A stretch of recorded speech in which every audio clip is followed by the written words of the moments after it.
तो दोस्तों आप सभी का स्वागत है एपडेव 2 के क्विज 2 के क्वेश्चन पेपर में। और ये जो क्वेश्चन पेपर है ये है आपका अगस्त 04 2024 टर्म का। अब आप सोच रहे होंगे कि मैं लेटेस्ट पेपर के बजाय ये पेपर क्यों बताने में बैठ गया। इसका सिंपल सा रीजन है, ये पेपर मेरे पूरे पेपर में अभी तक में सबसे हार्डेस्ट पेपर है। ठीक है, इसको बनाने के लिए मुझे 2 सीटिंग लगा, मैं डायरेक्ट फर्स्ट सीटिंग में बना ही नहीं पाया इसको। ठीक है, तीसरी, इसमें काफी कॉम्प्लेक्स क्वेश्चंस हैं, लॉन्ग कोड्स हैं और साथ ही साथ लॉट ऑफ लॉजिक है। Ideal paper for practicing, right. और अगर आप पेपर के मैक्सिमम कॉन्सेप्ट को अच्छे से समझ जाते हैं तो बाकी पेपर थोड़े इजी लग सकते हैं। ठीक है, तो अगेन मैं यहाँ बताना चाहता हूँ कि मैं ये पेपर अपने प्रैक्टिस के लिए बना रहा हूँ दोबारा से, ताकि मुझे समझ आए। हो सकता है कुछ चीजें मैं गलत बोलूँ, हो सकता है कुछ चीजें मैं सही बोलूँ। तो इसी के साथ चलिए शुरू करते हैं आज का सेशन। तो दोस्तों ये हमारा पहला क्वेश्चन है, क्वेश्चन नंबर 105, और ये काफी बेसिक क्वेश्चन है कि आपका ये पर्टिकुलर सब्जेक्ट है या नहीं है। तो सिंस आपका एपडिव 2 है तो आप इसे यस करेंगे, नो पे क्लिक मत कीजिएगा। ठीक है, अब हम लोग चलते हैं नेक्स्ट क्वेश्चन की तरफ, क्वेश्चन नंबर 106, और यहाँ से हमारा एक्चुअल क्वेश्चन स्टार्ट होता है। ठीक है, तो आपको बोलता है कि आपके पास ये जावास्क्रिप्ट कोड दिया हुआ है, आपको बताना है what will be the output of above program if executed. तो ये कोड देखने में तो सिंपल सा ही लग रहा है, बट इसमें हिडन फैक्टर छिपा हुआ है, और वो हिडन फैक्टर आपके लास्ट लाइन में छिपा हुआ है। तो है क्या यहाँ पे, ऑब्जेक्ट 1 डॉट सेकेंड फंक डॉट अप्लाई ऑब्जेक्ट 2 259। तो सबसे पहले समझते हैं ऑब्जेक्ट 1 क्या है। तो ऑब्जेक्ट 1 यहां से आ रहा है, ओके। सेकेंड फंक क्या है, ये वाला, राइट। अप्लाई, अब अप्लाई जो होता है जावास्क्रिप्ट में वो एक ही काम करता है आपका, वो ये करता है कि आपका जो दिस ग्लोबल कॉन्टेक्स्ट है कि ये करंट ऑब्जेक्ट जो है उसको सेट करता है। तो यहाँ पे हमारा करंट ऑब्जेक्ट किसको हम लोगों ने सेट कर दिया, ऑब्जेक्ट 2 को। तो ऑब्जेक्ट 2 यहाँ है, राइट। अब इसके सारे प्रॉपर्टीज हम लोग यूज कर पाएंगे ऑब्जेक्ट 1 में। अब ये वाला पार्ट क्यों, तो ये एडिशनल पार्ट है, और अगर आप देखिएगा तो ये कोई फंक्शन इनपुट ले ही नहीं रहा है, तो ये वाला पार्ट नल एंड वाइड हो जाएगा। अप्लाई में हम लोग चूंकि पास कर सकते हैं, इसलिए कंफ्यूजिंग करने के लिए आपको दे दिया गया ताकि आप थोड़ा सोचिए, बट आपको सोचना नहीं है, सिंपली ऑब्जेक्ट 2 का दिस उठा लेना है। इसमें देखिएगा तो सेकंड फंक्शन, और ये एक फंक्शन है जो कि दिस डॉट फर्स्ट को कॉल कर रहा है। तो पहले ग्लांस में लगेगा कि ये वाला तो इस वाले को रेफर कर रहा है, बट अगर ऐसा सोचिएगा तो ये गलत है, बिकॉज आपका ऑब्जेक्ट 2 यहाँ पे सेट हो गया है, दिस का कॉन्टेक्स्ट अब ऑब्जेक्ट 2 के सेट है। तो यानी कि अब जब आप ये दिस डॉट फर्स्ट कर रहे हैं, ये आप एक्चुअली कर रहे हैं ऑब्जेक्ट 2 डॉट फर्स्ट, राइट। तो ये ऑब्जेक्ट 2 डॉट फर्स्ट क्या है, हेलो 2, राइट। तो यहाँ प्रिंट क्या होगा, हेलो 2। तो अब ऑप्शन देख लेते हैं, हेलो 2 ही यहाँ पे मिलेगा। आई होप आप इस चीज को समझ गए होंगे। अब चलते हैं नेक्स्ट क्वेश्चन की तरफ। अब हमारा नेक्स्ट क्वेश्चन, क्वेश्चन नंबर 107 है, सेकंड क्वेश्चन भी है, और ये क्वेश्चन पूरा का पूरा स्लॉट, कंपोनेंट एंड टेम्पलेट के ऊपर है। अगेन स्लॉट, कंपोनेंट और टेम्पलेट तीनों जो है वो कॉन्सेप्ट आपका फ्लास्क का नहीं, व्यू का है। ठीक है, चलिए देख लेते हैं। Consider the following view application with markup index.html JavaScript file app.js, right. तो ये हमारा दो फाइल दिया हुआ है, index.html और app.js। तो अगर आप यहाँ पे देखिएगा तो HTML में कुछ फाइल दिया हुआ है, और यहाँ पे आपको एक टेम्पलेट दिया हुआ है जिसको हम लोग देखते हैं अभी थोड़ी देर में, but that's the base idea. तो ये हमारा टेम्पलेट है और ये पूरा फाइल है। ठीक है, तो पहली बात तो ये कि ये क्वेश्चन देखते ही मुझे पता चल रहा है कि ये गलत है। Why, because view dot component my component, right. तो यानी कि इस कंपोनेंट का नाम माई कॉम्प है, और आप जब यहाँ पे कंपोनेंट को यूज कर रहे हैं इन HTML, आप डाल रहे हैं माई कॉम्प, मतलब ये एक्चुअली में आपका होना चाहिए माई कॉम्प, बट वो आप यहाँ नहीं कर रहे हैं। तो फर्स्ट पार्ट में ही ये नल एंड वाइड हो जाता है। बट लेट्स से कि गलती हो गई है और हम लोग उसको नजरअंदाज कर देते हैं, और हमारे दिमाग में आता है ठीक है माई कॉम्प हम लोग यूज कर सकते हैं। ठीक है, इन दैट केस ऑप्शन क्या होगा, हम लोग वो चेक करने जा रहे हैं। ठीक है, तो देखिए div p और फिर स्लैश p, मतलब ये जो है ये पैराग्राफ पार्ट है, और यहाँ स्लॉट आ जा रहा है। तो स्लॉट के बारे में एक चीज जान लीजिए, अगर स्लॉट कुछ इस तरीके का है तो इसको हम लोग अननेम्ड स्लॉट बोलते हैं या डिफॉल्ट स्लॉट बोलते हैं, और इसका काम सिर्फ और सिर्फ जो भी अननेम्ड स्लॉट के अंदर डेटा है या आउटसाइड डेटा है वो दिखाना होता है। तो इन दिस सेंस अगर आप यहाँ पे देखिएगा टेम्पलेट हेडर है, टेम्पलेट फुटर है, तो ये दोनों यहाँ काम नहीं करेगा। ये जो p है यहाँ पे बस ये स्लॉट का वैल्यू रेंडर करेगा, स्लॉट ये p का वैल्यू। ओके, तो अगर ये होता टेम्पलेट और फिर कुछ तो वहां पे ये इश्यू क्रिएट करता, बट यहाँ पे ऐसा कुछ है नहीं, हमारा स्लॉट एम्प्टी है, राइट। अब स्लॉट के अंदर आप यहाँ पे एक डिफॉल्ट वैल्यू डाल सकते हैं, अगर यहाँ पे कुछ नहीं होगा तो वो डिफॉल्ट वैल्यू यहाँ पे रेंडर हो जाएगा, लेकिन वो हमारा हो नहीं रहा है, यहाँ पे ऑलरेडी हमारे पास पी है, तो पहला वाला तो हो जाएगा दिस इज सम कंटेंट। दूसरा देखिए slot name footer slot, right. अब यहाँ HTML में देखिए फुटर कहाँ डिफाइंड है, हैश फुटर, राइट। तो हैश फुटर जो है वो स्लॉट नेम को एक्चुअली दर्शा रहा है, तो यहाँ फुटर हमारा है, राइट, और ये भी स्लॉट के अंदर ही आ रहा है, तो ये वाला पार्ट जो है दिस इज फुटर कंटेंट, ये आपका दूसरा वैल्यू हो जाएगा। अब हमारे पास हेडर के लिए कहीं ऐसा आया नहीं है, right, slot name is equal to header slot, ऐसा कुछ लिखा हुआ नहीं है, तो हम लोग उसको इग्नोर कर देंगे, वो चीज नहीं प्रिंट होगा, क्योंकि यहाँ पे ये आपसे पूछ रहा है कि अगर आप index.html फाइल ब्राउजर में खोलते हैं तो ब्राउजर में क्या रेंडर होगा, तो जो हमारा HTML में दिखा रहा है वही तो रेंडर होगा। तो आप देख सकते हैं कि ऑप्शन वही है, this is some content and this is footer content. I hope आप ये समझ गए होंगे और इसमें ये स्लॉट वाला लॉजिक आपको जानना जरूरी है, ठीक है। तो इसी के साथ हम क्वेश्चन नंबर 107 कंप्लीट होता है, चलते हैं नेक्स्ट क्वेश्चन की तरफ। तो क्वेश्चन नंबर 108 में आपको बोलता है which of the following application with markup index.html and script app.js consider the following application. Okay, हम लोग ये एप्लीकेशन ये करेंगे। Suppose the application is running on this particular URL, what will B rendered in the browser, ये पूछ रहा है यहाँ पे, राइट। तो इसके लिए आपको व्यू राउटर और राउटर व्यू और path, dynamic path and child path, ये सारा आपको आना चाहिए। ये अगर नहीं आता है तो ये क्वेश्चन में दिक्कत होगी। तो div id ऐप, ठीक है, ये हमारा ऐप है। राउटर व्यू सीधे यहाँ पे आ गया, तो मैंने बोला ना ये राउटर व्यू, तो राउटर व्यू का काम ये है कि ये आपका पाथ का डायनामिक पार्ट दिखाता है, यानी कि चाइल्ड पाथ। अब हम लोग चलते हैं app.js, तो हमारा है const header template, ये एक टेम्पलेट है, और टेम्पलेट के अंदर क्या है हमारा, this is a header router view div, ठीक है। तो ये जो हेडर है ये आपका कंपोनेंट है। सेकंड, दूसरा कंपोनेंट हमारा एरर है, एरर क्या है, div 404 page not found div, ठीक है। तीसरा क्या है हमारा, profile, welcome to profile page, okay.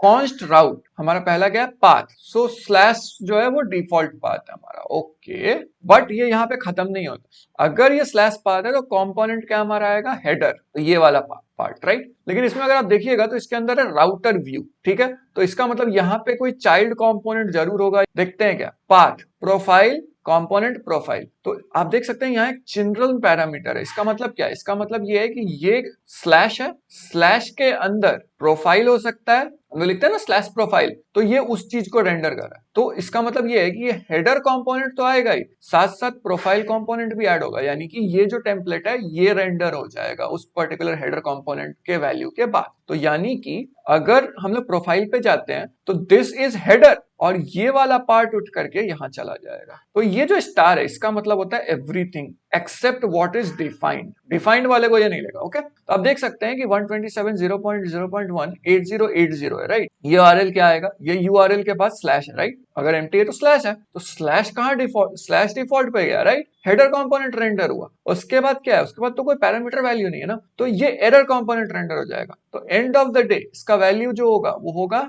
This is header, और इसके अंदर div वाला जो पार्ट है हमारा एरर का वो आ जाएगा, ओके। चलिए अब इसका ऑप्शन देख लेते हैं कि क्या जो मैं बताया वो सही है। तो आप देख सकते हैं this is header 404 page not found. दूसरा ऑप्शन देखते हैं, page not found this is header, तो ये उल्टा हो रहा है, राइट, इसलिए रॉन्ग है। वेलकम टू पेज प्रोफाइल ये नहीं होगा, ऐसा मैंने अभी बताया, और ये वाला भी नहीं होगा।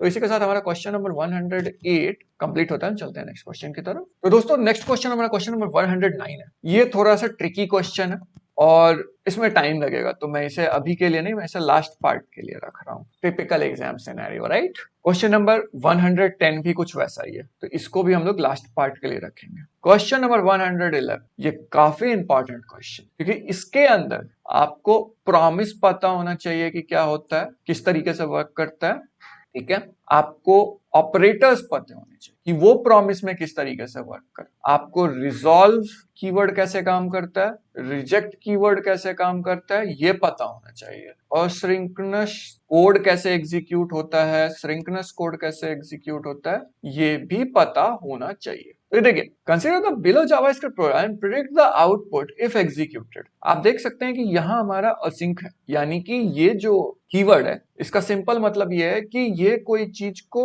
एग्जीक्यूट करेगा और आपको वेट करना होगा। पास्ट, ठीक है। इस वेट के लिए हम लोग अवेट कीवर्ड यूज करते हैं, टिल ये कुछ रिटर्न नहीं करते, ठीक है। तो असिंक फंक्शन एग्जाम, तो एग्जाम हमारा एक असिंक फंक्शन है, यानी वेट करने वाला फंक्शन है। फिर लेट एक्स, एक्स एक इनपुट है, await new promise resolve rejected arrow function raise 2 और 0, ये वाला और है, बस इस और की एक स्पेसिफिक प्रॉपर्टी है और रिजॉल्व की भी एक स्पेसिफिक प्रॉपर्टी है। बट पहले प्रॉमिस को थोड़ा समझ, तो प्रॉमिस एक ऑब्जेक्ट है, इसके दो स्टेट होते हैं, या तो ये रिजॉल्व होगा यानी कि ये डेटा रिटर्न करेगा डायरेक्ट, या फिर ये रिजेक्ट होगा यानी कि ये एरर रिटर्न करेगा जिसको आपको कैच करना पड़ेगा, ठीक है। अगर डेटा रिटर्न होता है, डायरेक्ट डेटा नहीं रिटर्न होगा, आपको इसको डॉट देन यूज करके फिर काम करना होगा, तब जा करके आप उसको फेच कर पाइएगा, ठीक है। अब यहाँ पे दो पैरामीटर्स होते हैं, ए और बी, तो मैं ए और बी के बारे में बताता हूँ। तो ए जो है वो आपका रिजॉल्व होता है, नो मैटर उसका वैल्यू रिजेक्ट ही क्यों नहीं लिखा हो, लेकिन अगर ए है तो वो रिजॉल्व होगा, ये ध्यान रखिए। मतलब पहला पैरामीटर आपका हमेशा रिजॉल्व होगा,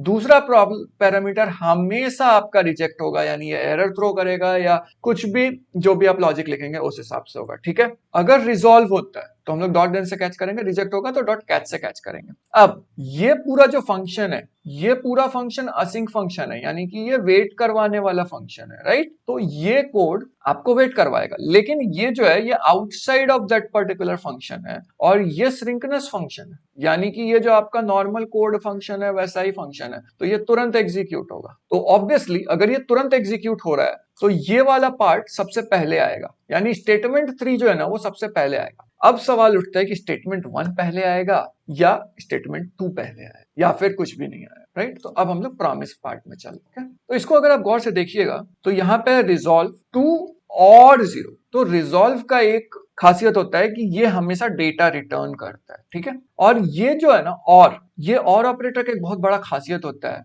कि जो फर्स्ट वैल्यू इनकाउंटर हो रहा है ये उसको ले लेगा, ठीक है। और सेम लॉजिक रिजॉल्व का यहां भी लगेगा। तो यहां x है, तो x हमारा पहला वैल्यू क्या रिजॉल्व हो रहा है 2, y का पहला वैल्यू क्या रिजॉल्व हो रहा है 0, राइट। अब देखिए statement 2 gives result as x plus y, तो x हमारा 2 था, y हमारा 0 था, कितना वैल्यू आया 2, तो कौन सा, तो ये रिजल्ट आपका 2 आ गया। लेकिन इससे पहले देखिए जैसे ही ये प्रॉमिस रिजॉल्व हुआ ये वाला कोड एग्जीक्यूट होगा, राइट। तो ये वाला कोड क्या है स्टेटमेंट 1, तो स्टेटमेंट 1 हमारा नेक्स्ट आ जाएगा, ठीक है। मैं यहां लिख देता हूं 2, और फाइनली ये स्टेटमेंट 3 होगा, बिकॉज तब आपको ये वाले को भी रन करना है और उसके बाद जो आउटपुट मिलेगा उसको सम करके आपको यहाँ दिखाना है, तो स्टेटमेंट 2। तो देखिए statement 3, statement 1, statement 2, result 4, result 4 का तो कहीं डेफिनेशन भी नहीं है इसलिए ये रॉन्ग होगा, ठीक है। हाँ सेकंड वाला सही है, स्टेटमेंट 3 पहले आएगा फिर स्टेटमेंट 1 आ जाएगा because of this particular promise resolve, okay, and statement 2 इसके बाद आ जाएगा, ठीक है। स्टेटमेंट 3 स्टेटमेंट 1 गिव्स रिजल्ट 0, ये तो ऐसे ही रॉन्ग होगा। स्टेटमेंट 1 स्टेटमेंट 3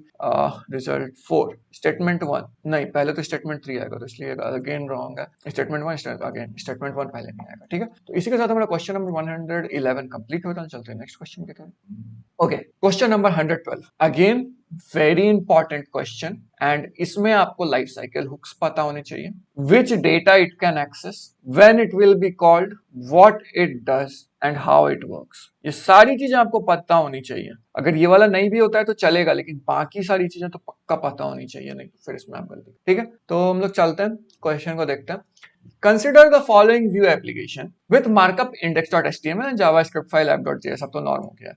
तो index.html में अगर आप देखिएगा तो सिंपली एक ऐप बनाया गया है div के अंदर और दूसरा है script.js। तो script.js ही हमारा मेन फाइल है जिसको हम लोग को फॉलो करना है, ठीक। अब देखिए यहाँ पे EL ऐप है, फिर टेम्पलेट div, तो ये टेम्पलेट फाइल है, इसमें मैसेज और ETA है। तो मैसेज और ETA का जो वैल्यू है वो हम लोग डेटा से ले रहे हैं, तो यहाँ ETA का वैल्यू शुरुआत में 10 है, मैसेज एम्प्टी है, ठीक है। अब यहाँ पे लाइफ साइकिल हुक्स आ रहे हैं। Life cycle hooks are nothing but functions that you can use for accessing certain properties, behaviors, events and updates at particular breakpoint। अब मैंने ब्रेक पॉइंट क्यों बोला, तो आपको याद होगा जब हम लोग कोड को डिबग करते हैं तो हम लोग एक ब्रेक पॉइंट बनाते हैं, at that point code stop हो जाता है, राइट। तो ऐप जब बनता है तो ऐप का भी एक लाइफ साइकिल होता है। सबसे वो स्टार्ट होगा, उसके बाद वो बिफोर क्रिएट पे जाएगा, फिर बिफोर क्रिएट से वो क्रिएटेड पे जाएगा, फिर वो माउंट पे जाएगा, माउंट बिफोर माउंट पे जाएगा, फिर वो माउंटेड पे जाएगा। इस तरीके से ये होता है और अंत में होते होते होते ये एंड हो जाता है। तो एट दिस पर्टिकुलर पॉइंट आप यहाँ पे इसको एक्सेस कर सकते हैं, आप इस पॉइंट पे इसको एक्सेस कर सकते हैं, आप इस पॉइंट पे भी एक्सेस कर सकते हैं, इस पे भी एक्सेस कर सकते हैं। इस तरीके से आप एक्सेस कर सकते हैं अलग अलग पॉइंट पे। और व्यू जो हम लोगों को ये करने देता है वो हम लोग फंक्शन के थ्रू करते हैं, जो कि ऑलरेडी डिफाइंड है व्यू के अंदर, ठीक है। और मैंने फंक्शन इसीलिए कहा था। तो सबसे पहली चीज जो रन होगी वो होगी बिफोर क्रिएट। तो अगर आप देखिएगा this dot message creating this dot ETA -1, तो बिफोर क्रिएट कब आ रहा है? जब आपका ऐप इनिशियलाइज हुआ है, राइट। एट दिस पॉइंट आपका डेटा है ही नहीं। जब डेटा है ही नहीं तो बिफोर क्रिएट कॉल नहीं हो सकता। मतलब अगर वो कॉल होता भी है तो वो इसको एक्सेस तो नहीं कर सकता, ये दोनों को वो एक्सेस नहीं कर पाएगा। बिकॉज क्रिएट होने के बाद ही तो आप कोई भी चीज को एक्सेस कर सकते हैं। जस्ट नॉर्मल लॉजिक सोचिए। तो इसलिए ये वाला पार्ट इग्नोर हो जाए, पूरा इग्नोर हो जाए। उसके बाद नेक्स्ट पार्ट आता है क्रिएटेड। हाँ, क्रिएटेड एक्सेस कर सकता है। और एट दिस पॉइंट हमारा चूंकि ये कॉल होने के बाद ये वैल्यू सेट हो चुका है, या मान लेते हैं कि ये मैसेज जो है वो एम्प्टी है, ईटीए है, तो एट दिस पॉइंट आपका जो मैसेज है वो चेंज हो जाएगा क्रिएटेड में और ईटीए -1 हो जाएगा। तो यहाँ पे हमारा 10 -1 हो गया। ओके, उसके बाद मैंने सब बताया क्रिएटेड के बाद माउंट आता है ना। तो माउंट आ गया। अब ये माउंट जो आपका क्रिएटेड वैल्यू है उसको ये माउंट में कन्वर्ट कर देगा और फिर एक -1 हो जाएगा। तो 10 -1 -1, ठीक है। फिर माउंटेड आ गया। अब माउंटेड आ गया तो फिर यहाँ माउंटेड हो जाएगा, बिकॉज ये हमारा बिफोर माउंट का था। माउंट होने के बाद माउंटेड आ गया। उसके बाद दिस डॉट ईटीए -1, तो फिर हमारा यहाँ -1 हो जाएगा। तो यहाँ पे क्या हो गया? 10 - 3 कितना हो गया? 7। और इसी के साथ अगर आप देखिएगा तो स्टेटस क्रिएटेड, माउंटिंग, माउंटेड और ईटीए जो है वो 7 सेट हो गया, बिकॉज ये ईटीए था और ये मैसेज था। बट एट दिस पॉइंट मैं आपको जरूर बोलना चाहूंगा कि मैं तो इसे कवर उतना अच्छे से नहीं कर पा रहा हूं, बट आप लाइफ साइकिल हुक्स जरूर पढ़ के रहिएगा। इसके बहुत क्वेश्चंस आते हैं, ट्रिकी वाले भी आते हैं, तो इसलिए लाइफ साइकिल हुक्स बहुत इंपॉर्टेंट है, इसको जरूर पढ़ लीजिएगा, ठीक है। तो इसी के साथ हमारा क्वेश्चन नंबर 112 कंप्लीट होता है। Next question, again a very interesting question. बहुत दिमाग खपा था इसको बनाने में, बट हाँ ये आपको कुछ नया ही सिखाएगा। तो इसमें आपको लूप्स का कॉन्सेप्ट आना चाहिए, आपको की इन लूप्स जो होता है ना उसका कॉन्सेप्ट भी आना चाहिए, आपको दिस जो ग्लोबल वेरिएबल है या लोकल वेरिएबल है उसको एक्सेस करने का कॉन्सेप्ट भी आना चाहिए, आपको डिक्शनरी या जो भी जावास्क्रिप्ट में बोलते हैं उसका कॉन्सेप्ट भी आना चाहिए यहाँ, ओके।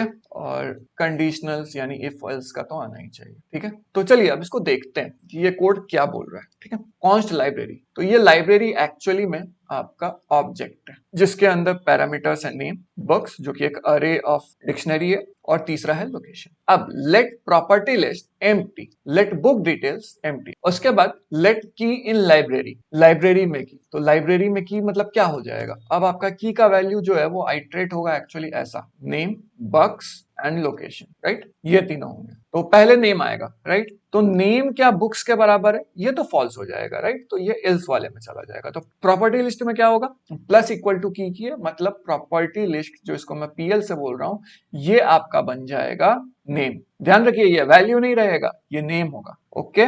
उसके बाद नेक्स्ट हमारा क्या आता है? बुक्स। बुक्स पे चलते हैं, लेकिन मान लीजिए तीसरी बार जाते हैं तो हमारा आता है लोकेशन, राइट। तो लोकेशन में अगेन क्या वो बुक्स के बराबर है हमारा की का वैल्यू? नहीं, नहीं है, राइट। तो यहाँ पे हमारा फिर की आ जाएगा, तो यहाँ पे एक स्पेस है तो स्पेस आ गया, और फिर यहाँ पे हमारा नेक्स्ट वैल्यू आ जाएगा लोकेशन। अब हमारा बुक्स पे आते हैं, बिकॉज यहाँ पे की अगर बुक्स है तो क्या होगा?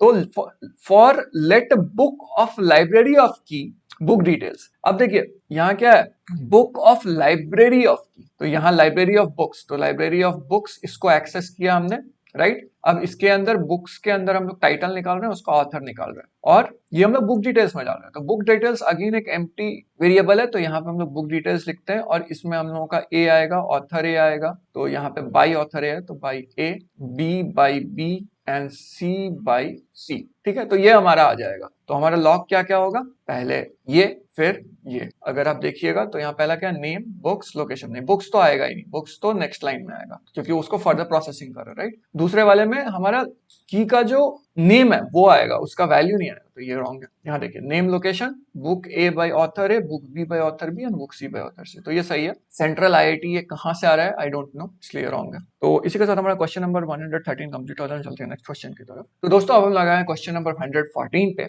और इस क्वेश्चन में हम लोग को बोलता है consider the following HTML snippet that uses view to CDN in the script.js file. तो हमारा index.html script.js है। तो अगर आप इसको देखिएगा तो इसमें कुछ चीजें हैं जो आपको जाननी चाहिए। पहला चीज कंप्यूटेड प्रॉपर्टीज क्या है, कब इनेबल होती हैं बेसिकली, ठीक है। लाइफ साइकिल हुक्स क्या है जो हम लोग पहले भी देख के आए, स्पेशली जो इसमें यूज करना है वो कब यूज हो रहा है, ठीक है। और वॉचर्स क्या होते हैं, ठीक है। तो मैंने ये पिछले जो मैंने लेक्चर बनाए थे क्विज 1 के, उसमें भी मैंने वॉचर्स, लाइफ साइकिल हुक्स और कंप्यूटर प्रॉपर्टीज का एक्सप्लेन किया था, उसको देख सकते हैं, मैं लिंक टॉप पे दे दे रहा हूँ। But end of the day तीन चीजें जान लीजिए। कंप्यूटेड प्रॉपर्टीज डेटा को लेती है, उससे एक डिराइव्ड डेटा बना, ठीक है। लाइफ साइकिल हुक्स मैंने जैसे समझाया, फंक्शंस हैं at some point, break points जो डेटा को एक्सेस करने देते हैं और उनकी अपनी अपनी प्रॉपर्टीज। मेनली ये तब रन होते हैं जब एप्लीकेशन लोड होता है। और वॉचर्स सबसे अच्छे, ये कॉल होने पे, जैसे कंप्यूटर प्रॉपर्टीज कॉल होती है, राइट, यानी डेटा चेंज होता है तो कॉल होती है। लेकिन वॉचर का क्या है, वो कॉन्स्टेंटली लिसन करेगा, वेट करेगा, जैसे ही उसकी प्रॉपर्टी में हल्का भी चेंज हुआ वो कॉल नहीं करेगा, वो डायरेक्टली अपडेट करेगा। मतलब वो कंप्यूटर प्रॉपर्टीज की तरह वेट नहीं करेगा कि मुझे कोई कॉल करे, डिराइव प्रॉपर्टी चेंज होता है, वो वॉचर डायरेक्टली अपडेट कर देता है, ठीक है। ये बात का ध्यान रखिएगा। और वहीं इस चीज का खेला शुरू होगा।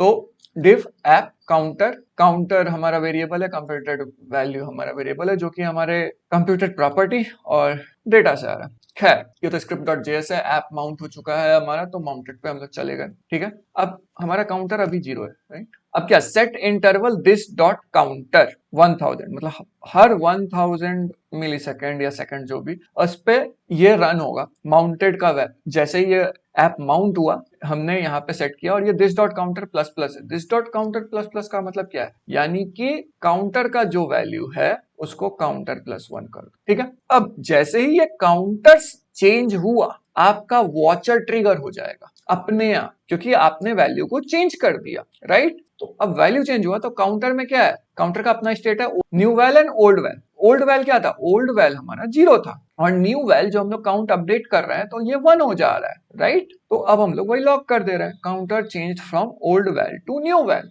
राइट। तो ओल्ड वैल हमारा 0 था, न्यू वैल हमारा 1 है। सिमिलरली 1 से 2 हो जाएगा, 2 से 3 हो जाएगा, यानी एंड ऑफ द डे ये जो पार्ट है ये कभी रन ही नहीं होगा। एनीवेज लेट्स सी क्वेश्चन क्या बोलता है, what will be displayed in the console. तो कंसोल में ये दिखेगा, ठीक है, राइट। तो यहाँ देखिए, तो यहाँ लिखा है counter change from 0 to 2, 2 to 4 and 9। ये नहीं होता, ये तब होता जब ये वाला part counter equal to counter plus 2 होता, अब ये 2 टाइम्स अपडेट होता। लेकिन यहाँ है नहीं, तो counter 0 to 1, counter 1 to 2 and counter changed to from 2 to 3, और ऐसे ही करते करते कंटिन्यूअस चलता रहेगा जब तक इसको हम लोग रोकेंगे नहीं, ठीक है। Counter change from 1 to 3, counter change from 3 to 6, नहीं, अगेन सेम लॉजिक, यहाँ चेंज होना चाहिए +3 तब जाके ये होगा, इसलिए रॉन्ग है। एरर मैसेज तो ये थ्रो करेगा नहीं, आराम से ये रन कर रहा है, बिकॉज हमारा माउंटेड है, उसका वॉचर है, और उसके बाद हम लोग वैल्यू को शो कर रहे हैं। तो कई बार ये ट्रिकी क्या होता है यहाँ पे, कि वो यहाँ पे बोलेंगे कंसोल में बताने, और आप लॉजिक लगाइएगा ब्राउजर का, वो मत कीजिए, वो करिएगा तो प्रॉब्लम है। अगर कंसोल पूछा है तो कंसोल का सोचिए, अगर ब्राउजर पूछा है तो ब्राउजर के लॉजिक से सोचिए, ये बहुत इंपॉर्टेंट है, इस बात का ध्यान रखिएगा, ठीक है। तो इसी के साथ मेरा क्वेश्चन नंबर 114 भी कंप्लीट होता है। चलते हैं नेक्स्ट क्वेश्चन। अब क्वेश्चन नंबर 14 देखने में बहुत ज्यादा हार्ड हो सकता है, देखने में काफी लंबा चौड़ा क्वेश्चन भी हो सकता है, बट अगर इसको डाइसेक्ट कीजिएगा तो ये थोड़ा इजी हो जाएगा। बट हाँ, ये थोड़ा सा कॉन्सेप्चुअल क्वेश्चन है, आपको मेनली यहाँ इंप्लीमेंट करना आना चाहिए एक्शंस को Vuex स्टोर में, स्टोर को अपने आप में, और Vuex के बारे में थोड़ी जानकारी तो हो। तो Vuex आपको एक्शन प्रोवाइड करता है, स्टोर प्रोवाइड करता है, उसके बारे में पढ़िएगा तभी आपको थोड़ा हेल्प होगा। तो क्वेश्चन देखते हैं, suppose you are organizing a facilitation program for a student with exemplary performance in VS program. You have scored a scorecard of all students. The administration has decided to shortlist the student based on the following criteria. Following two criteria. पहला criteria, student must have S in their Math 2 project and overall CGPA of student must be greater than 8. ठीक है, ये हमारा है। आपको क्या करना है, कोड 1 और कोड 2 फिल करना है, और इसके बारे में कुछ बताया हुआ है। Vuex store updates the awardee's state variable with the object of those students who satisfy the above mentioned criteria, यानी ये दोनों, ठीक है। The object to be inserted is in awardee state variable must only have the student ID and random token generated in the send task function। और ये कोई ऐसा वैसा फंक्शन नहीं है, ये एक्शन फंक्शन है। आंसर आपको यहीं पे दिया हुआ है, बस आपको सोचना है कि क्या आपको करना है। ठीक है, तो इसके लिए एक ही तरीका है, अगर आपके पास ज्यादा टाइम नहीं है इसको फिगर आउट करने का, सीधे ऑप्शन पे चले जाइए।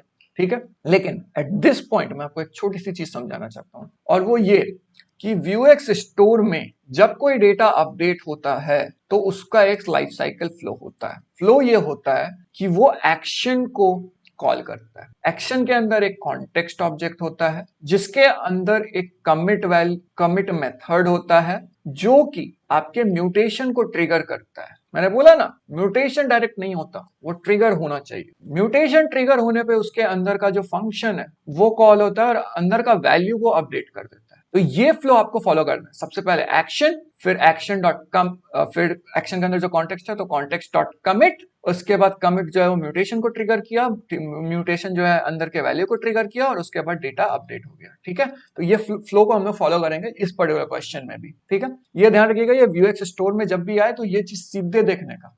अगर एक्शन नहीं है तब कुछ और लॉजिक होगा, बट अगर एक्शन है तो पहले एक्शन पे जाने का। ठीक है, const store Vuex dot store state, state आपका मतलब जो भी डेटा आप स्टोर कर रहे हैं वो सारा चीज यहाँ आएगा। एवॉर्डीज आपका एक एम्प्टी लिस्ट है, ऑब्वियसली बिकॉज हम लोग इस पे फिल्टर आउट करेंगे और उसके बेसिस पे ही तो हम लोग एवॉर्डीज को फाइंड करेंगे। और याद रखिएगा हमारा कंडीशन क्या है, मैट 2 में एस ग्रेड और CGPA greater than it, right. तो हो सकता है कई बार आपको ट्रिक करें, वो आपको जो वैल्यूज है वो कुछ ऐसा दे दें जो डायरेक्ट नहीं हो बट इनडायरेक्टली वही मतलब हो। उसका मतलब भी मैं समझाऊंगा जब हम लोग ऑप्शंस पे चलेंगे। तो यहाँ क्या है, update final state and payload for student of student based program. तो ठीक है, हमारा पहला काम क्या है, एक्शन, राइट। तो अगर आप देखिएगा तो सेंड टास्क हमारा फंक्शन है, जैसा उसने ऊपर क्वेश्चन में बोला, और इसके अंदर एक कॉन्टेक्स्ट है। जो मैंने बोला कॉन्टेक्स्ट आपको चाहिए होगा। कॉन्टेक्स्ट बेसिकली आपका जो भी करंट स्टेट है उसको दर्शा रहा है। ठीक है, कॉन्स्ट टोकन, गेट टोकन, तो ये गेट टोकन मान लीजिए डिफाइंड है अभी के लिए कि ये रैंडम टोकन जनरेट करता है। ठीक है, अब हमें क्या क्या चाहिए था, दो चीज हमें चाहिए था, student ID and send and token generated. तो टोकन जनरेटेड हमको टोकन में मिल गया, और स्टूडेंट आईडी हम लोगों को BS प्रोग्राम के ऊपर आइटरेट करके मिल जाएगा। और फाइनली जब हम लोग को एंड करना होगा तो हम लोग कमिट करेंगे, राइट। तो कमिट किस पे होगा ये इंपॉर्टेंट है। अगर आप नॉर्मल डिफॉल्ट सोचिएगा तो ये स्टोर डॉट कमिट हो जाएगा, बिकॉज ये आपका नॉर्मल थॉट प्रोसेस है। अगर आप एक्शन नहीं डिफाइन करते हैं तो आप इस तरीके से कमिट करते हैं, store this dot dollar store dot commit. लेकिन ये आप करते हैं मेन व्यू ऐप में, ये ध्यान रखिएगा। और यहाँ पे हम लोग मेन व्यू ऐप में अभी है ही नहीं, हम लोग Vuex स्टोर ऐप में, ध्यान रखिएगा। ठीक है, ये स्टोर है, store.js है, तो ये रॉन्ग हो जाएगा। दूसरा code 1 context dot commit final 8, लेकिन ये अपडेट फाइनल आ कहां से रहा है, ये सवाल है ना हमारा, तो ये रॉन्ग हो जाएगा। तीसरा अगेन सेम एरर, कोड 1 क्या है वो हमको देखना पड़ेगा। Context dot commit update final ना, मिनिमम 8 एंड टोकन ओके। ठीक है, ओके, नेक्स्ट वाला जो है वो है context dot commit update final 8 token. तो इसमें कुछ हद तक ठीक है, बट कोड 2 आपका रॉन्ग है। Mat 2 grade S CGPA greater than it awardees dot push company. यहां बोल रहा है if mat 2 grade is not equal to S, और हमें चाहिए एस, राइट। तो ये वाला चीज रॉन्ग हो गया। This dot store dot commit again नहीं होगा, ये व्यू है मेन ऐप थोड़े है, इसलिए रॉन्ग। अभी देखिए context dot commit update final, और ये हमारा डेटा जो है वो आउटपुट पास हो रहा है min 8 एंड टोकन। तो ये मिनिमम 8 जो है ये CGPA दर्शा रहा है, और ये टोकन जो है वो पास हुआ है जो भी है। और if student mat 2 grade is not equal to S and student grade is greater than CGPA, यहाँ पे एक्चुअली ये होगा ही नहीं, या फिर इनके क्वेश्चन में इनको यहाँ पे बोल देना चाहिए must not have a S grade, right. तो ये एक्चुअली एक रॉन्ग क्वेश्चन था, बट अगर ये सही क्वेश्चन होता और यहाँ पे ये नहीं होता हमारा जो एक्सक्लेमेशन मार्क है, तो ये वाला ऑप्शन सही होता, बिकॉज हम लोग यहाँ पे एक एम्प्टी ऑब्जेक्ट क्रिएट कर रहे हैं। और अगर आप देखिएगा तो अपडेट फाइनल के अंदर भी हम लोग एक एम्प्टी ऑब्जेक्ट ही क्रिएट कर रहे थे, उसका हम लोग वैल्यू पॉपुलेट कर रहे थे। वैल्यू कैसे पॉपुलेट हो रहा था, वैल्यू ऐसे पॉपुलेट हो रहा था कि स्टूडेंट आईडी का हम लोग ऑब्जेक्ट से ले रहे थे और वो यहाँ पे स्टूडेंट आईडी फेच कर रहे थे, और फिर पेलोड टोकन जो हम लोग लिए थे वो पेलोड से टोकन ले रहे थे। तो ये पेलोड जो है ये एक्चुअली ये पूरा का पूरा सेक्शन है, ये हमारा पेलोड हो गया। ओके, तो पेलोड है और यहाँ स्टूडेंट और स्टूडेंट आईडी है, तो स्टूडेंट आईडी तो आप ऑब्जेक्ट से ही ले लेंगे डायरेक्ट, और टोकन जो है पेलोड से टेकन ले लिए और यहाँ पे आप पुश कर दिए स्टूडेंट को, तो स्टूडेंट आपका क्या है, तो यहाँ पे कोड 2 में आप student of state base programme right, और यहाँ पे आप देखिए स्टेट और पेलोड है, तो मैंने पेलोड दिखाया ना आपको, वही है पेलोड, और यहाँ पे कॉन्टेक्स्ट है, तो कॉन्टेक्स्ट डॉट कमिट तो हम लोग यूज कर ही लिए, तो यहाँ पे हमारा कॉन्टेक्स्ट डॉट कमिट हो ही गया, और चूंकि ये एम्प्टी था तो इसलिए हम लोग इसको इस तरीके से डिफाइन किए करते हैं। ध्यान रखिएगा हमेशा कि अगर आप कर रहे हैं तो ये फ्लो आप हमेशा फॉलो करें, ठीक है। तो इसी के साथ हमारा क्वेश्चन नंबर 115 कंप्लीट होता है। नेक्स्ट क्वेश्चन की तरफ। अब नेक्स्ट क्वेश्चन 116 है और ये काफी इजी क्वेश्चन है actually, to be very frank, ठीक है। तो ये बोलता है consider the below view binding class and select the most appropriate option. तो data we bind class, class क्या क्या है, is class, question, class A और एम्प्टी और क्लास बी। तो अगर आप ये वाला पार्ट देखिएगा ना तो ये आपको एक क्वेश्चन की तरह लगेगा, तो यहाँ पे ये जो वैल्यू है ये ट्रू वैल्यू, और ये जो एम्प्टी वैल्यू है ये फॉल्स वैल्यू है, और इज क्लास आपका वो क्लास है जो कि वो चेक कर रहा है कि क्लास ए है या नहीं, और जो ये सारा लॉजिक हो रहा है ना ये सिर्फ इस ऑपरेटर की वजह से हो रहा है, या तो ट्रू या फॉल्स, ठीक है। और ये क्लास भी अलग है, तो क्लास भी नो मैटर व्हाट अप्लाई होगा ही होगा, उसको चेंज नहीं कर सकते। क्लास ए के लिए क्या कहानी है कि वो तभी अप्लाई होगा जब आपका ये ट्रू हो, तो वही पूछा classes name classes A will always be applied, नहीं ये रॉन्ग है। Class B will always be applied to the div element, हाँ ये बिल्कुल सही है, div element है, तो class namely class A will not only be applied to the div element if the variable class A evaluate, बिल्कुल सही, ये ट्रू को इवैल्यूएट होगा तभी ये क्लास ए वैल्यू सेट होगा, नहीं तो ये एम्प्टी वैल्यू सेट हो जाएगा। तो class B will only be applied div element no with name is class A exist, नहीं अगर इज क्लास ए एग्जिस्ट तो अगर एग्जिस्ट करेगा तो भी हम लोग देख रहे हैं कि ये अप्लाई होगा हर समय, तो इसलिए रॉन्ग है। तो इसी के साथ क्वेश्चन नंबर 116 कंप्लीट होता है, चलते हैं नेक्स्ट क्वेश्चन की तरफ। तो दोस्तों हम नेक्स्ट क्वेश्चन पे आ गए, क्वेश्चन नंबर 117, और इस क्वेश्चन में बोलता है which of the following statement is और आर इनकरेक्ट रिगार्डिंग व्यूएक्स। तो व्यूएक्स के खिलाफ क्या क्या इनकरेक्ट है वो देखना। व्यूएक्स बहुत सारी चीजें प्रोवाइड करता है, हम लोग यहाँ पे उन सबके बेसिस पे देखेंगे। तो पहला जी, Vuex store provides a single source of truth that can drive the application, ये रॉन्ग है, इसका मतलब ये करेक्ट ऐप है। और अगर आप देखिएगा तो व्यूएक्स स्टोर जो है ना वो बनाया ही इसलिए गया था ताकि आपका एप्लीकेशन में एक पर्टिकुलर डेटा स्टोर अवेलेबल हो, और जो ये डेटा स्टोर है ये कंपोनेंट्स इसको यूज कर सके to fetch the data and do the thing, ठीक है। दूसरा, it provides a variable name this dot Vuex store to allow component to access the stored data. तो कंपोनेंट को अगर एक्सेस करना है तो ये this dot dollar Vuex store नहीं, ये वाला चीज गलत है, दिस डॉट डॉलर स्टोर होता है, ठीक है। तो ये रॉन्ग है, तो ये इनकरेक्ट है, तो ये राइट है। A component can not have its own local state if application uses Vuex, ये भी रॉन्ग है। अगर व्यूएक्स है और एक कंपोनेंट के अंदर वो डेटा ले रहा है तो जरूरी नहीं है, कंपोनेंट का अपना डेटा प्रॉपर्टी भी होता है, तो वो उससे भी डेटा एक्सेस कर सकता है, बट ये अपनी मैटर ऑफ थॉट है कि क्या यूज करना है क्या नहीं यूज करना है, इसलिए अगेन रॉन्ग है। Next, mutation and actions are some construct of Vuex store, ये बिल्कुल सही है लेकिन ये सही है इसलिए रॉन्ग है। तो इसी के साथ क्वेश्चन नंबर 117 कंप्लीट होता है, चलते हैं नेक्स्ट क्वेश्चन की तरफ। तो दोस्तों नेक्स्ट क्वेश्चन है क्वेश्चन नंबर 118, और ये क्वेश्चन में आपको लाइफ साइकिल हुक्स पता होनी चाहिए। ये क्वेश्चन पूरा का पूरा लाइफ साइकिल हुक्स पे है और साथ ही साथ लॉग पे जो आप टर्मिनल पे लॉग करते हैं, ठीक है। चलिए क्वेश्चन देखते हैं, it is multiple choice question. Consider the following HTML with Vue to CDN attached to it, ठीक है, वीडियो सीडीएन है लगा हुआ, तो ये आपका index.html है, ये script.js है। तो पहले index.html देखते हैं। आपका एक ऐप है, आपके पास एक p टैग है जिसके अंदर एक डायनेमिक वेरिएबल मैसेज है जो कि यहाँ पे डिफाइंड है। उसके बाद है बटन @click चेंज मैसेज, तो अगर कोई मैसेज चेंज करता है तो ये वाला जो फंक्शन है या मेथड है वो ट्रिगर हो जाएगा, तो ये मेथड के अंदर है change message, okay. Button @click change count, ये तब होगा जब अगर कोई काउंट चेंज करता है बटन में, ठीक है, तो चेंज काउंट ट्रिगर होगा जो कि यहाँ पे डिफाइंड है अगेन, ठीक है। अब यहाँ पे आपका ऐप है, डेटा है, काउंट का वैल्यू 0 है, मैसेज का वैल्यू हेलो व्यू है। अगर मेथड चेंज मैसेज ट्रिगर होता है तो हेलो व्यू जेएस दिखेगा वहां पे, और अगर काउंट ट्रिगर होता है चेंज काउंट तो काउंट का वैल्यू इंक्रीमेंट हो जाएगा। अब यहाँ पे एक एक्स्ट्रा लाइफ साइकिल हुक डाला गया है, before update console dot log before update called, ठीक है। अब बोलता है what will be logged to the console when change count button is clicked, ठीक है। तो ये बोलता है चेंज काउंट बटन अगर क्लिक हो जाए तो क्या लॉग होगा अगर इसको हम लोग क्लिक करेंगे। तो बिफोर अपडेट कब रन होता है? ये तब रन होता है जब आपका ऐप जस्ट इनिशियलाइज होता है। इनिशियलाइज होने के बाद डेटा सेट भी नहीं करता है, उससे पहले हम लोग इसको एक्सेस करते हैं और उस समय हम लोग बोल रहे हैं कि लॉग पे प्रिंट करो बिफोर अपडेट कॉल्ड, राइट। और यहाँ पे क्या बोल रहे हैं? Change count. तो चेंज काउंट ये ट्रिगर हुआ, लेकिन यहाँ बोल रहे हैं कंसोल पे क्या लॉग होगा। तो कंसोल पे हमारा इस पर्टिकुलर पॉइंट पे तो कुछ लॉग हो ही नहीं रहा, राइट। तो हमारा लॉग नहीं होगा, इसलिए nothing will be logged on the console होगा। तो नेक्स्ट क्वेश्चन है क्वेश्चन नंबर 119।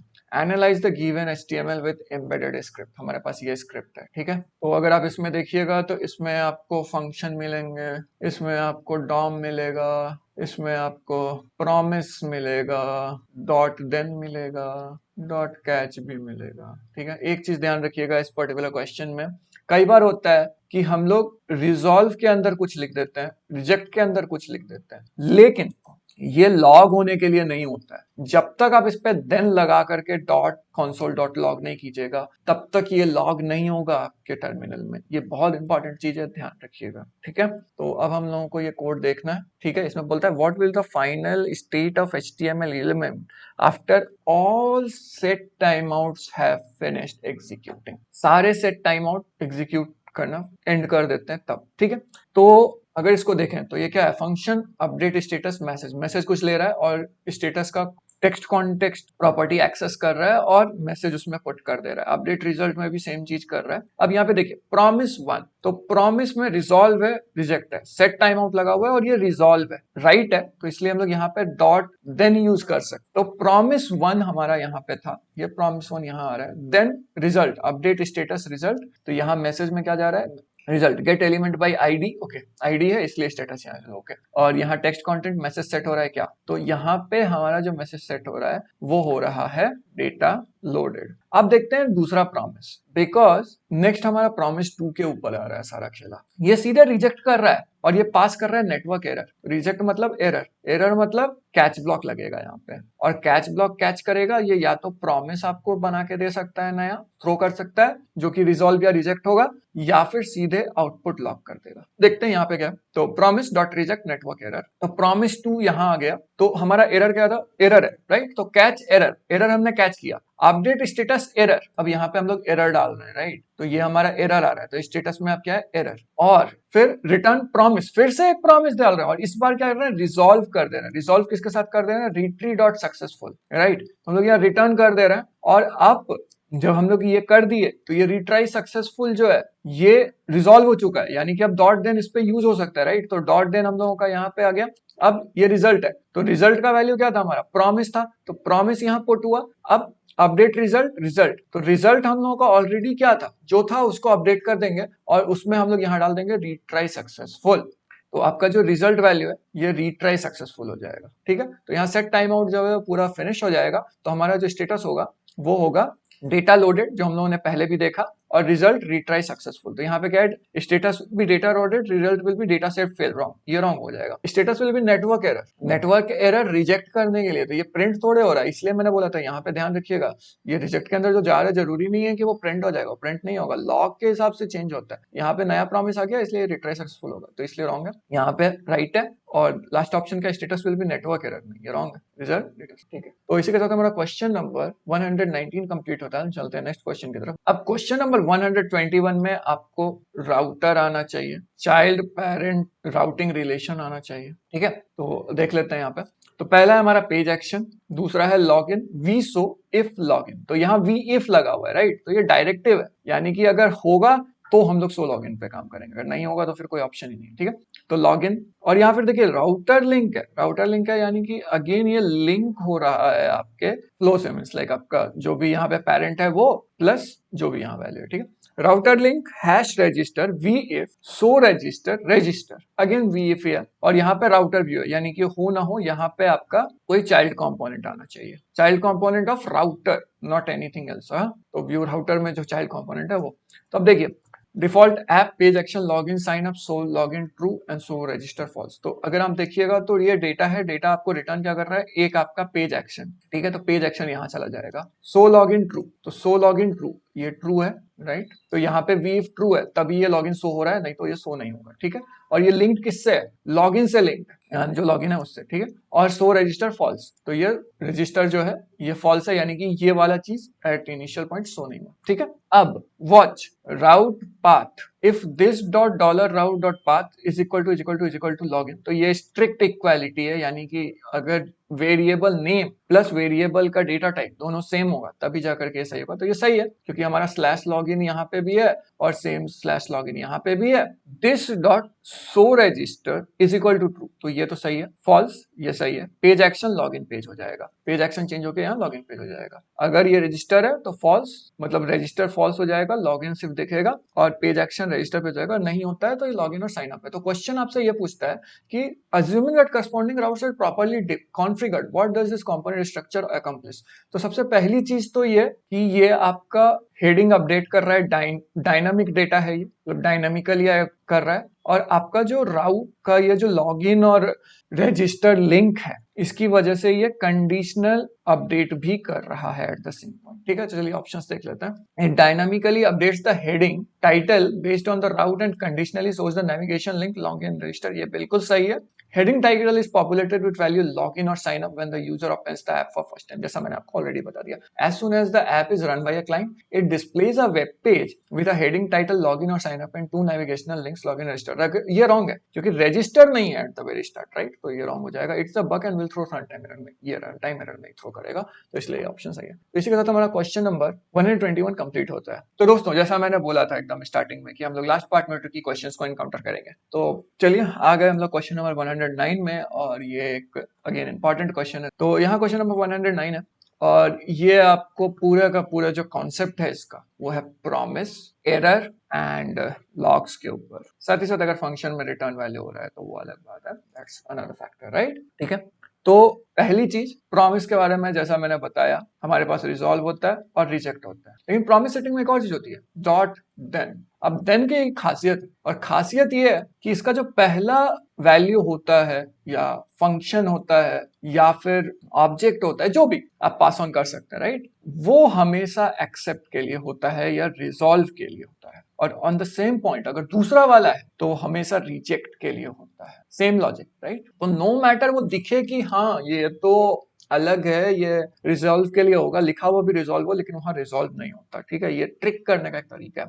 तो पहली चीज हम लोग इस क्वेश्चन में जो देखेंगे वो ये है कि यहाँ एरर और पास लिखा हुआ है, तो कायदे से ये रिवर्स होना चाहिए, राइट, अगर हम लोग देखें डायरेक्टली तो, लेकिन ये हो नहीं रहा है। तो यानी कि आपको पहली चीज तो माइंडसेट में डालनी है वो ये कि पास जो है वो हमारा एरर है और एरर जो है वो हमारा पास है, ठीक है। तो पहली चीज तो ये डाल दीजिए। अब if 5 triple equal to string 5, तो ये 5 जो है ये इंटीजर है, तो डेटा टाइप तो भाई यहीं पे मैच नहीं कर रहा है, यानी कि ये सीधे एल्स पार्ट में जाएगा। और ये पास 8 लिखा हुआ है। अब नॉर्मल थॉट प्रोसेस हमें क्या बोलता है, नॉर्मल थॉट प्रोसेस बोलता है अरे ये पास है तो यानी मैं पास जाऊंगा, लेकिन पास नहीं जाना है, हमें इसको मानना है कि ये एरर है। ये जो पास 8 है तो यहाँ पे ये एरर थ्रो किया। अब डायरेक्ट थॉट प्रोसेस हमें बोलेगा कि सीधे कैच पे चलो क्योंकि कैच दिखेगा, नहीं, मैंने क्या बोला, देन में अगर सेकंड पैरामीटर कुछ दिया हुआ है तो वहां पे आपको सोचना पड़ेगा, ठीक है।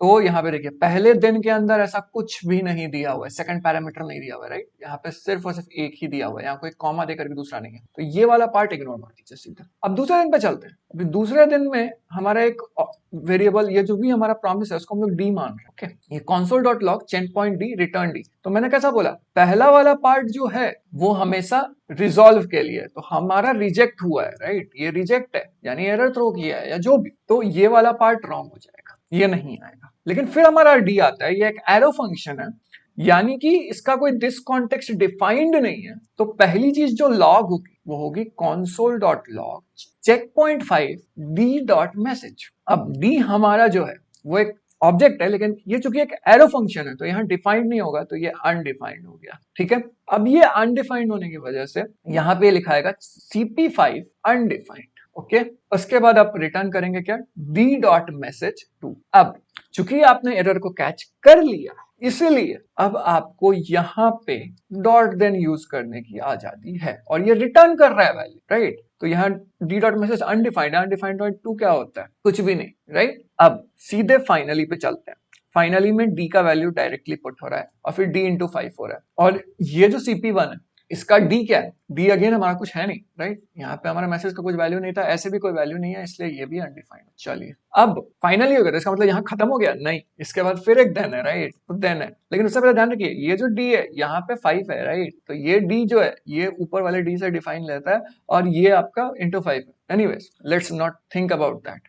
console.log चेक पॉइंट 6, तो नेक्स्ट हमारा एम क्या होना चाहिए, अब चेक पॉइंट 6 हमारा आ गया, राइट। तो चेक पॉइंट 6 में डी का वैल्यू क्या है, अगेन हम लोग एक्सेस नहीं कर सकते, रिटर्न क्या हो रहा है यहाँ पे एक अनडिफाइंड वैल्यू को आप एक मल्टीप्लाई कर रहे हैं एक इंटीजर वैल्यू से, तो क्या वैल्यू आएगा, नैन आता है, राइट। ये हमारा नॉर्मल जावास्क्रिप्ट का अजीबोगरीब लॉजिक है, बट हाँ ये होता है ना। अब ये रिटर्न करे नहीं करे मेरे को कोई मतलब नहीं, तो इसलिए CP6 और यहाँ पे आ गया नैन, ये हो गया आपका आंसर। तो ट्रिक यहाँ पे बस ये है कि आप ये लॉजिक समझिए कि देन का सेकंड पैरामीटर क्या करता है। इसी के साथ हमारा क्वेश्चन नंबर 109 कंप्लीट होता है। अब जितने भी रिसोर्सेस हैं वो मैं आपको डिस्क्रिप्शन में दे दूंगा, प्लस मैं अपने सॉल्व पेपर्स आपको भेज दूंगा जो डिस्क्रिप्शन में अवेलेबल रहेंगे, ठीक है।